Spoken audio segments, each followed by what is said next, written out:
ورزش چابهار خلاصه شده به فوتبال، اینجوری بگم. من بذار همه اول بگم چرا فوتبال جوانان ورزشکاران چرا به طرف بازی ساحلی نمیرن؟ بازی‌های ساحلی اگه امروز ما داریم یک در واقع فلش بک خیلی کوچیک ما به فوتبال ساحلی بزنیم، در طول 5 سال برنامه‌ریزی در واقع خیلی دقیق انجام شده. امروز ما می‌بینیم که سعید پیرامونا رشد کرده اند، اومدن تو تیم ملی، عضو ثابت تیم ملی هستند.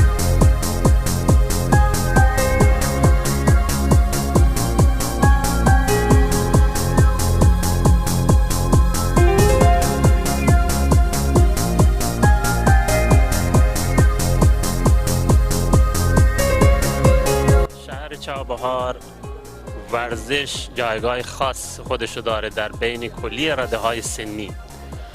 با توجه به پتانسیل‌های خوبی که در شهر چابهار هست، در ورزش‌های مختلف، یعنی در رشته‌های مختلف جوانان استعدادهای خوبی دارند.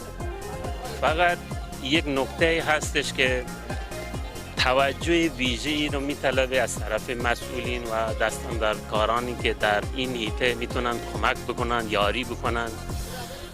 با توجه به این که ما جوانان رو میبینیم که در رده‌های سنی مختلف به تیم ملی راه یافتند و در مورد ورزش ساحلی چابهار عرض کنم که ورزش نوپایی است که با توجه به این که چند سالی از خود ورزش در شهرستان چابهار نمیگذره و در همین مدت کوتاه تونستیم بازیکنان را به تیم ملی معرفی بکنیم. این خود نکته قابل اهمیت هستش که توجه دوستان و مسئولین رو میطلبه که اگر پشتیبان و پشتیبانه خوبی نسبت به این تیم اهمیت قائل بشن، پشتیبانه این تیم باشن، میتونیم چندین بازیکن دیگر هم به تیم ملی معرفی کنیم.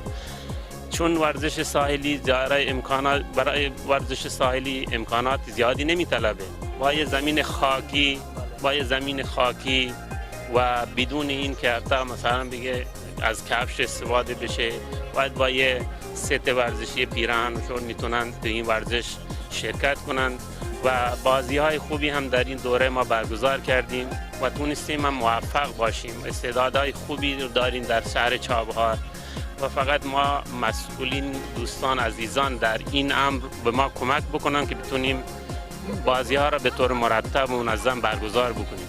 پروژه خیلی خوبی در حال اجرای، در حال تکمیل، ولی اینکه فقط بیایم و مسیر رو هموارتر کنیم برای کل ورزشکاران.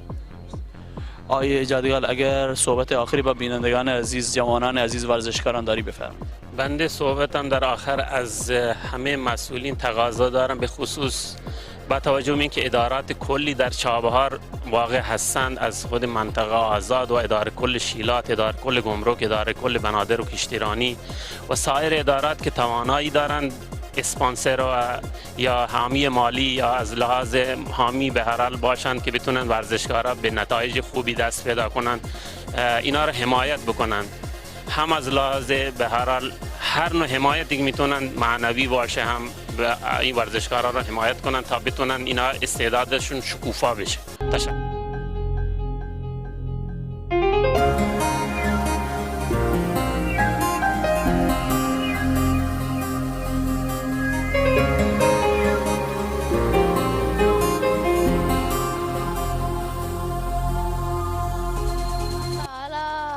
هر جا بازی کردیم قهرمان شدیم.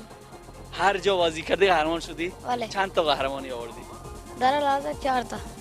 از مسئولین چه انتظاری داری؟ مسئولین دستشون درد نکنه، خیلی برامون زحمت کشیدن و چه زحمتی؟ چه زحمتی کشیده برات؟ زحمت کشیدن، ما حمایت میکنن. حمایت میکنن؟ چه حمایتی؟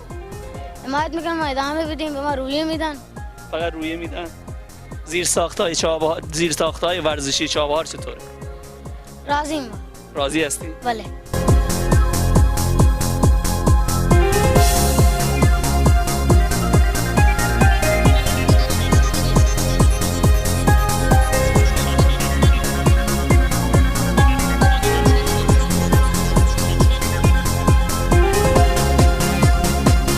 متاسفانه حمایت ها کمه، اونجوری که باید حمایت بشه حمایت نمیشه.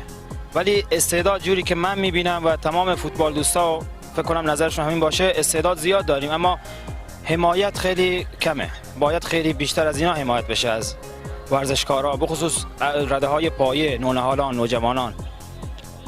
امکانات چطور؟ امکانات هم نسبت به فضاهای دیگه مثلا خیلی کمتره. ما تو کل روستای قم یه دونه سالن ورزشی داریم و یه دونه هم چمن ورزشی داریم، در صورتی که خیلی روستا پراکنده است و اینکه جمعیت خیلی بالایی داره، 26 تا 30 هزار نفر فکر کنم جمعیت داره با یه دونه سالن و یه دونه چمن ورزشی.